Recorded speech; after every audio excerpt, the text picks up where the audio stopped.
आज हम लोग करेंगे क्वेश्चन नंबर 13 जिसमें कहा गया है कि cart of mass capital M is at rest on frictionless horizontal surface and pendulum bob of mass m hangs from the roof of the cart.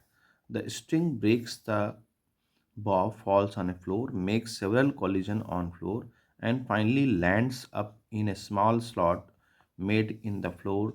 The horizontal distance between the string and slot is L. Find the displacement of the card during this process.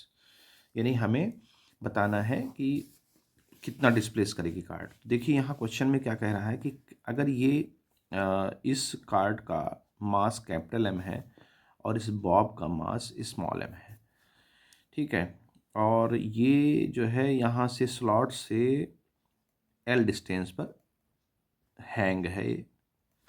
तो देखें इसको. Starting में जब ये कहीं कुछ नहीं ये ब्रेक हुआ था, तो बिफोर ब्रेक यानी कि बिफोर ब्रेक जब ये स्ट्रिंग ब्रेक नहीं हुई थी तो हम सेंटर ऑफ मास की पोजीशन पता कर लें. अगर हम इसको ओरिजिन मानते हैं, स्लॉट के जहाँ स्लॉट है वहाँ ओरिजिन इसको मान लें, तो एक्स सी एम को हम लेके चलते हैं. इस स्लॉट इस पूरी बॉडी का यानी कि कार्ड का मास कैपिटल एम है और इसका सेंटर ऑफ मास मिड पर एग्जिस्ट करेगा, वहाँ पर कोऑर्डिनेट 0 है, और ये स्मॉल एम है, ये भी जो है यहाँ पर स्मॉल एम है इसका मास, और ये इस डायरेक्शन में शिफ्ट है यानी कि इधर एल डिस्टेंस पर. तो इसको अगर हम पॉजिटिव ले लेते हैं, इस डायरेक्शन को अगर हम पॉजिटिव ले लेते हैं तो इनटू एल कर देंगे और divide by total mass m plus capital M. तो ये कितना आ जाएगा हमारा small m L by small m plus capital M.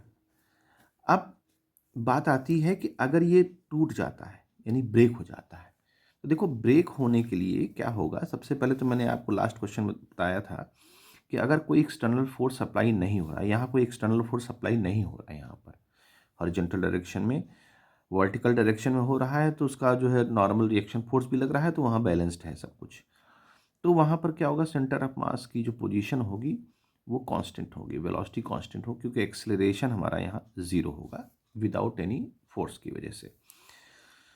यानी इसी सेंटर ऑफ मास की पोजीशन जो आई है m L upon m plus M, ये मेंटेन रहेगी.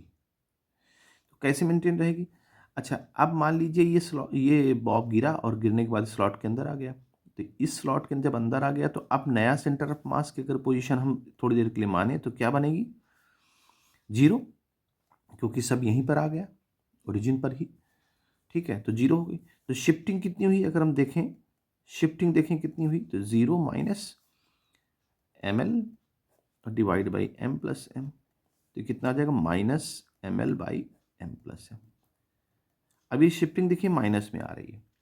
शिफ्टिंग माइनस में आने का मतलब ये है कि अगर हमने इस डायरेक्शन को पॉजिटिव ले लिया है तो शिफ्टिंग कहाँ होगी, राइट साइड में होगी.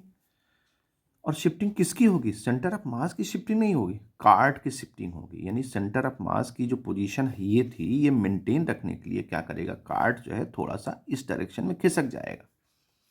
और कितना खिसकेगा, minus M L by M plus M, so that इसकी जो पोजीशन है सेंटर ऑफ मास की ये वाली मेंटेन रहे, उसकी कोई भी डिस्प्लेसमेंट ना हो. इस वजह से कार्ट जो है राइट डायरेक्शन में, क्योंकि नेगेटिव आ रहा है, राइट डायरेक्शन में ये मूव कर जाएगा ताकि उसकी पोजीशन मेंटेन रहे. तो इस तरह से इस क्वेश्चन को कर सकते हैं. पिछला क्वेश्चन भी लगभग इसी तरह से रिलेट था, तो उम्मीद है समझ में आया होगा.